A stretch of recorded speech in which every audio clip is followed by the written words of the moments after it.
The Cubs take on the Cardinals tonight in Game 1 of the NLDS. It will mark the first postseason meeting between the two teams. Now, the Cardinals won the season series, but the Cubs won 6 of their last 9 meetings.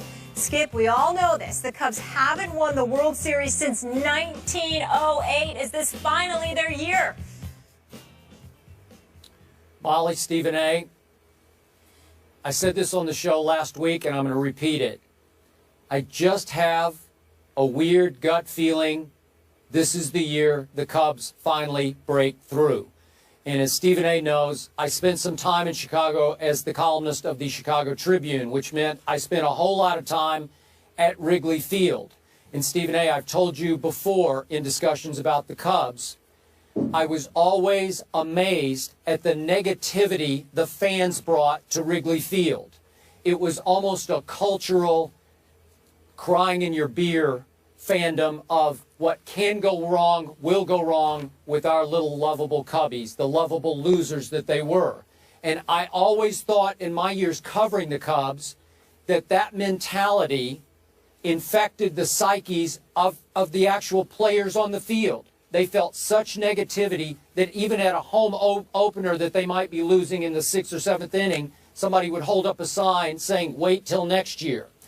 And Joe Maddon is a wizard at changing a culture. We watched him change the culture in Tampa, and I get the feeling he's already changing this culture with all of his little gimmicks and shticks and games that he plays in the clubhouse. He's making this team finally laugh at the curse of the billy goat instead of letting it infect and deteriorate their psyches.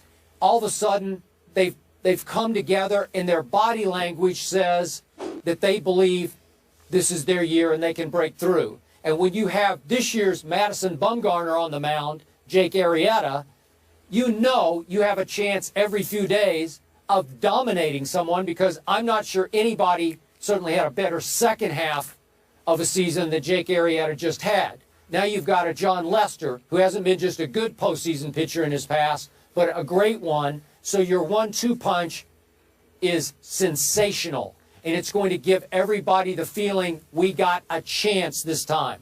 Now, I will declare myself, I grew up a St. Louis Cardinal fan. I root for the Cardinals. What they did overcoming so many major injuries this year to win 100 games was all-time phenomenal. But I still think the Cubs are on such an emotional, psychological roll under their new manager. I'm going to say this is it. This is their time. They're going to break through, as you suggested. It might have to be the next round against your New York Mets that you do not love.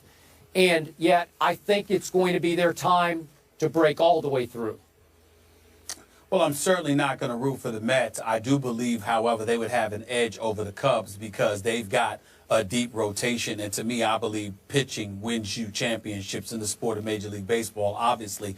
I hope I'm wrong about the Chicago Cubs. I find myself rooting for them. I am a Joe Maddon fan, number one. I am a Theo Epstein fan, despite the fact that he was in Boston before he went to Chicago, because I think he's phenomenal at what he does. But I look at guys, Starlin Castro has come on strong, Anthony Rizzo doing his thing. I look at this kid, Addison Russell and Schwarber, who hit a home run the other night. They've made contributions, and I'm a big-time fan of Chris Bryant as well. So they've got some talent on the Chicago Cubs. Here's the problem, Skip, and this is why, despite my hope, even though I love and respect the hell out of the St. Louis Cardinals, and I'm a huge, huge fan of Matheny, the manager, and Yadier Molina, who I think is one of the best catchers, ever. This dude knows what he's doing behind that plate in terms of controlling and protecting his pitches and dictating tempo. I just believe that the fact that Arrieta can't pitch until Game 3, that only ensures that you're going to see him twice in this series, and I think they need him more than that to beat St. Louis. I think St. Louis is going to win this series unless destiny for the Cubs gets in their way. All right, Theo Epstein did it with the Red Sox. We'll see if he can get it done with the Cubbies. Now, how about Peyton Manning? Can Derek Carr get it done against them? It's the Raiders and Broncos. Do the Broncos have a shot at knocking them off? We'll get into that coming up.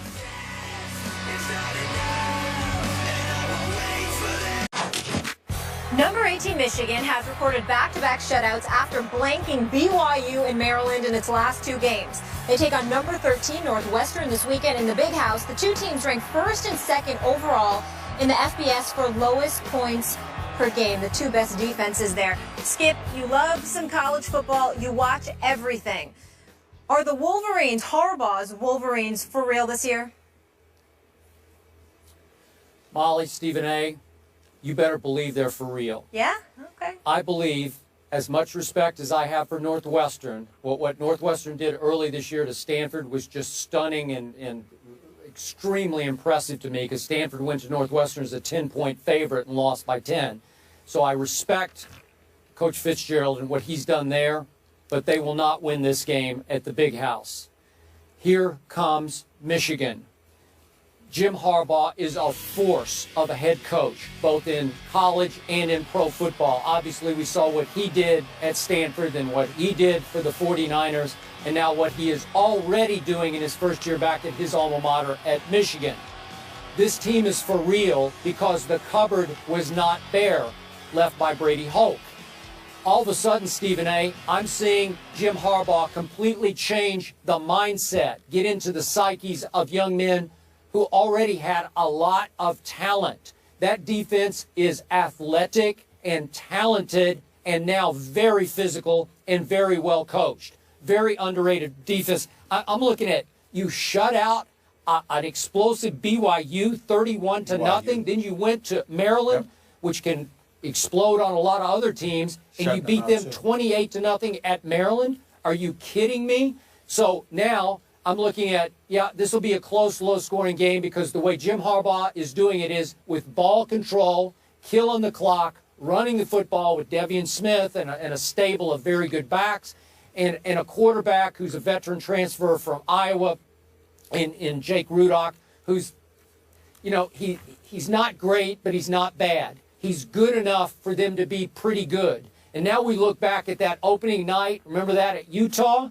If Jake Rudock hadn't thrown the late pick six in the fourth quarter, my goodness, they were in that game. Now that loss looks more and more impressive. That, of course, made that score 24-10, and they came back to 24-17. Utah is a dynamo, and we're going to see Cal go to Utah, so that's going to be very interesting with Jared Goff at Utah. But again, I think Michigan is about to make another statement, because Jim Harbaugh is one of the best coaches in the land, and that means pro and college football. It's interesting that you say that because I think they're for real. All I would add to you is that I think it's also a product of what we're seeing from the rest of the Big Ten right now. The number one or number two ranked team in the nation, at least a couple of weeks ago, was Ohio State and Michigan State. And both of them were relatively unimpressive and have been. When you look at Urban Meyer and what's transpiring at the Ohio State, Cardale Jones, J.T. Barrett, they don't, you don't see a lot from Cardale Jones, and it seems like he needs to pick one quarterback and just stay with him and ride that way. When you look at Michigan State, they seem to be a shell of what we thought they were going to be. The struggles just seem a bit too arduous. Their game in 2 weeks against Michigan, I think, is going to tell us a lot. If I remember correctly, just looking at the schedule right here, Skip, I believe that game is at Michigan. So Michigan State is coming to Michigan. I think that's going to be a big-time game. Yep. That game is October 17th. I'm looking forward to that matchup. And, of course, Michigan ends the season against Ohio State. But do we expect, even though you got to watch out for Minnesota, do we expect them to beat Minnesota? Yes. Do we expect them to beat Northwestern this weekend? Absolutely. Then you look at Rutgers, Indiana, Penn State. It seems like at the most, Michigan, I'm sorry, with Jim Harbaugh is going to lose at the most 3 games. The likelihood is that it's only going to be 2 games, and that's going to be obviously a vast improvement from what we've seen from them over the last several years. Last year, you got to remember their numbers in terms of what they was putting forth. Skip, overall, they ranked 112th offensively overall, recording just 333 yards per game. Now it's at about 393. They're putting up down over 200 yards rushing per game. So when you look at those averages, that's relatively impressive with obviously with Devion Smith and those guys. So I'm looking at it from the perspective, they're grounding and pounding, they're coming at you. The cupboard wasn't bare, as you pointed out, because their defense is no joke. Jim Harbaugh is an exceptional coach. He's coaching from a simplified perspective, putting them in a position where he's emphasizing not turning the ball over, protecting the football. Yep. That's where my question mark comes in, because Skip, already this year, Rudock has thrown 6 interceptions already. So even though they're annihilating folks over the last 3 weeks or so, the fact that against the Maryland, just looking at their schedule, the Marylands, the BYUs of the world and others, you still already have 6 interceptions in the first 4 games. To me, that's not a crazy deal, but this is an institution that last year had its quarterbacks throw 10 touchdowns and 18 interceptions. And so for me, I think that's something that Jim Harbaugh is going to pay attention to. I think Rudock has to cut down on those turnovers himself. I think if he does that, we'll see what happens. But I think ultimately, I only see the potential for 2 losses on this schedule. It's Michigan State and Ohio State, and I'm not sure they're not going to beat at least one of those teams. At least one of them. Okay, their last game. You got to remember, they have both Michigan State and Ohio State at Michigan. Both games are at Michigan this year. I think they win one of them. One of them. Hey, okay, Jake Rudock will become, he's very experienced because he was a longtime starter, obviously, at Iowa.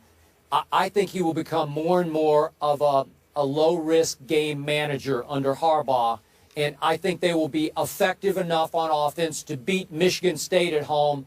I'm still not quite sold that they can beat Cardale and company, because I think Ohio State is just still a little more talented. And last year, sometime in the mid-year, Ohio State caught fire. And I think they will again, and I think they might be a little too much for Michigan, even in the big house late in the year.